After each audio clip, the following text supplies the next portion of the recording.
Assalamualaikum warahmatullahi wabarakatuh. Salam sejahtera untuk kita semua. Sebelumnya terima kasih kepada Ibu Vina Hiasa MA atas kesempatan yang telah diberikan kepada kelompok 8 untuk mempresentasikan hasil diskusi kami. Sebelum itu kami akan memperkenalkan diri terlebih dahulu. Saya Abdul Aziz dengan NPM A1A021029. Nama saya Apnita Sarlindera dengan NPM A1A021012. Perkenalkan, nama saya Devi Pravitarini dengan NPM A1A021004. Baik, kami akan mempresentasikan tentang sastra mutakhir dekade 2000-an. Latar belakang lahirnya sastra dekade 2000-an. Lahirnya sastra angkatan 2000-an dilatar belakangi oleh pendapat para ahli sastrawan angkatan reformasi yang muncul pasca kejadian reformasi, dari tindakan masyarakat yang sadar apabila dibungkam dan terganggu akibat gaya pada masa pemerintahan masa Orde Baru dan mengharuskan untuk kebebasan yang menyeluruh. Angkatan 2000 merupakan nama yang dikemukakan oleh Kori Layun Rampan. Pada masa itu bermunculan para sastrawan wanita. Pengarang wanita ini ditandai dengan penulisan-penulisan yang mengungkapkan perasaan suatu ide yang cemerlang dan sangat tajam. Pengarang wanita ini memiliki jiwa-jiwa yang berani untuk menampilkan suatu karya yang bagus dan menarik. Lalu ada karakteristik sastra dekade 2000-an. Yang pertama, timbulnya cyber sastra di internet. Yang kedua, karya sastra pada angkatan 2000-an ini sangat populer karena gampang dicerna dan mudah dipahami oleh para pembaca. Ketiga, sastrawan perempuan yang mulai bermunculan. Keempat, kritik sosial lebih intens. Kelima, memakai nilai keindahan yang khas. Keenam, pilihan katanya dapat dikutip dalam bahasa sehari-hari. Yang ketujuh, menggunakan tema sosial, politik, dan romantik. Baik, materi selanjutnya akan disampaikan oleh Apnita Sarlindera. Kepada saudari Apnita, dipersilahkan. Baik, saya akan menjelaskan materi tentang tokoh karya sastra mutakhir dekade 2000-an dan biografinya. Yang pertama itu ada Andrea Hirata. Andrea Hirata merupakan salah satu dari sekian banyak novelis yang terkenal di Indonesia. Ia merupakan seorang penulis novel Laskar Pelangi yang pernah difilmkan pada tahun 2008.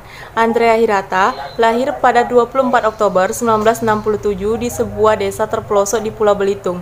Ia adalah anak keempat dari pasangan Saman Said Harunaya dan Namastura.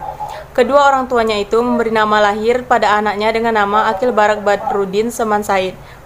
Karena merasa tidak cocok, ia pun mengganti namanya menjadi Andrea Hirata Saman Said Harun yang diambil dari nama kampungnya. Ia menempuh pendidikan SD di Sekolah Dasar Muhammadiyah yang kondisi bangunannya sangat memprihatinkan. Ayahnya hanya sebagai pegawai rendah. Hal tersebutlah membuat Andrea tidak bisa bersekolah di sekolah yang lebih layak. Meskipun begitu, ia tetap mempunyai potensi yang cukup besar untuk belajar di sekolah itu. Ia bertemu dengan sahabatnya yang dijuluki dengan sebutan Laskar Pelangi. Setelah berhasil merilis novel pertamanya yang berjudul Laskar Pelangi yang akhirnya melejitkan namanya. Yang kedua ada Ahmad Fuadi. 30 Desember 1972, Ahmad Fuadi lahir di daerah Maninjau. Ahmad Fuadi memiliki orang tua di mana ibunya seorang guru sekolah dasar dan bapaknya bekerja di MTS. Setelah menyelesaikan sekolah menengah pertama, ia kerja merantau ke Jawa untuk memenuhi perintah ibunya, yaitu masuk ke sekolah agama. Ia masuk ke Pondok Pesantren Gontor. Pada tahun 1992, Ahmad Fahri lulus dari Pondok Pesantren Gontor. Kemudian ia melanjutkan kuliah di Hubungan Internasional Universitas Padjadjaran. Saat kuliah, ia pernah mengikuti program pergantian pelajar ke Quebec, Kanada pada tahun 1955 sampai tahun 1956. Kemudian ia mendapatkan beasiswa 1 semester untuk bersekolah di University of Singapore pada tahun 1957. Baik, materi selanjutnya akan disampaikan oleh Devi Pravitarini. Kepada saudari Devi, dipersilahkan. Selanjutnya yaitu Ayu Utami. Ayu Utami atau dengan nama lengkap Justina Ayu Utami lahir di Bogor pada 21 November 1968. Beliau merupakan seorang jurnalis, sastrawan, dan aktivis yang berkewarganegaraan Indonesia. Dia menjalankan atau belajar pada bidang studi sastra Rusia di Universitas Indonesia. Ayu Utami sangat menyukai cerita-cerita tentang petualangan. Ia juga sangat menyukai musik tradisional dan musik klasik. Novel-novel dari karya Ayu Utami yaitu Saman 1998, Larung pada tahun 2001, Bilangan FU pada 2008, dan Manjali Cakrabirawa 2010. Selanjutnya Cucuk SP. Cucuk SP lahir pada tanggal 19 Maret 1974. Beliau adalah seorang penyair, cerpenis, penulis naskah drama, dan beliau merupakan seorang aktor berkewarganegaraan Indonesia.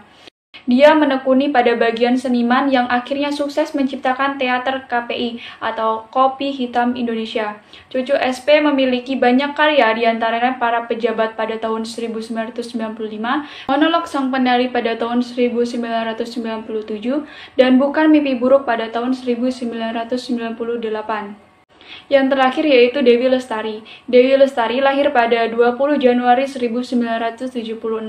Ia biasa dipanggil dengan nama Dewi. Dia merupakan penulis serta penyanyi dari Indonesia. Novel yang berjudul Supernova membuat nama Dewi Lestari melejit pada tahun 2001 yang membuat namanya dikenal sebagai seorang novelis. Karya sastra mutakhir tahun 2000-an yang populer, yaitu Larung. Novel Larung ini bercerita tentang seorang tokoh yang bernama Larung Lanang yang ingin membunuh neneknya.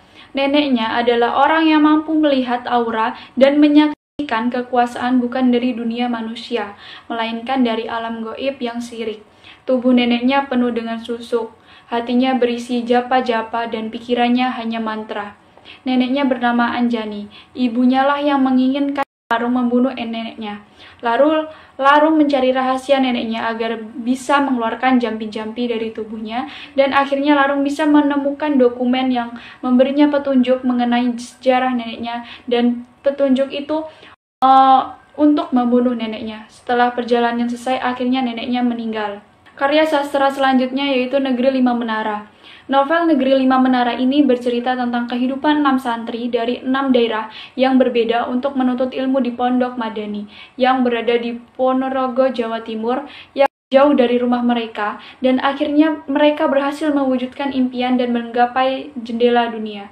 Mereka sekolah dan belajar bersama-sama. Dengan kian hari mereka semakin akrab dan memiliki keberagaman yang sama, yaitu duduk di bawah menara Pondok Madani. Dari keberagaman yang sama, mereka menyebut diri mereka sebagai Sahibul Menara. Itulah hasil presentasi dari kami. Apabila teman-teman ada yang ingin bertanya atau ingin memberikan pendapat, bisa langsung tulis di kolom komentar ya. Itu saja yang dapat kami sampaikan. Kurang dan lebihnya kami mohon maaf. Wabillahi taufiq wal hidayah. Wassalamualaikum warahmatullahi wabarakatuh.